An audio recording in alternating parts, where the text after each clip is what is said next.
So I met an alien. He's kind of growing on me. At least he's not growing in me, you know, which was a concern for a little while. This ship wasn't built for this. Project Hail Mary is basically Christopher Nolan's Interstellar, but for dummies. Nope. That may sound harsh, but it's not a total criticism. For starters, Nolan's sci-fi classic is a movie that hurts your brain at times, and even the stars of the film admit they had no idea what the director was on about with that Tesseract bookshelf sequence. Maybe I did. I thought you were the ghost. So wait, Black Hole Matthew McConaughey was from the future, and he was the gravity ghost in his daughter's bedroom in the past, trying to convince her to stop him from going to space in the first place? Anyway, just because Project Hail Mary and its charming lead actor Ryan Gosling are as digestible and unchallenging as a bowl of chicken soup, it's not the worst thing in the world, especially given the state of said world right now. Everything on this planet will go extinct, including us. Dr. Grace,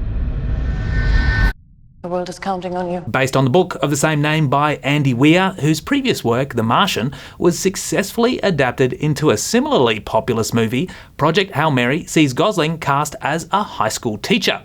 However, we only find that out in a flashback because the film opens with Gosling's Ryan Grace coming out of suspended animation on a spaceship, complete with a bushy beard and unkempt long hair. Why exactly he's on the ship is a mystery to him as much as it is the audience, but it's amusing in a slapstick kind of way to watch him bumble about while he waits for his motor skills and ability to speak to return. A bigger issue is the loss of his memory, hence the helpful flashbacks, which reveal this humble teacher was once a brilliant molecular biologist who was shunned by the scientific community for a radical theory about life in space. I need you to come with us.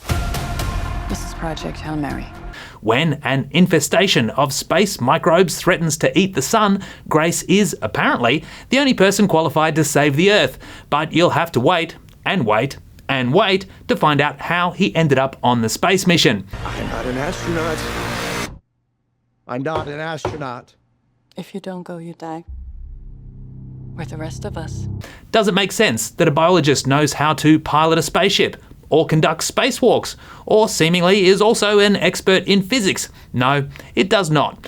But you'll enjoy Project Hail Mary a lot more if you check your brain at the candy bar. Then you are free to sit back and enjoy the bromance that emerges between Grace and a spider-like alien named Rocky, because I guess he's made of rocks, whose planet is also being threatened by the space microbes.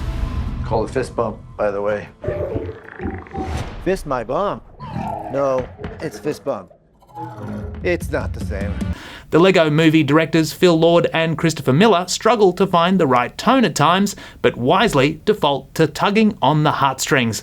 At its best, Project Hail Mary is visually spectacular. See it in IMAX for the love of Jeebus. And a quick shout out to Sandra Huller, who is amazing and criminally underused. Project Hail Mary gets 3.5 stars.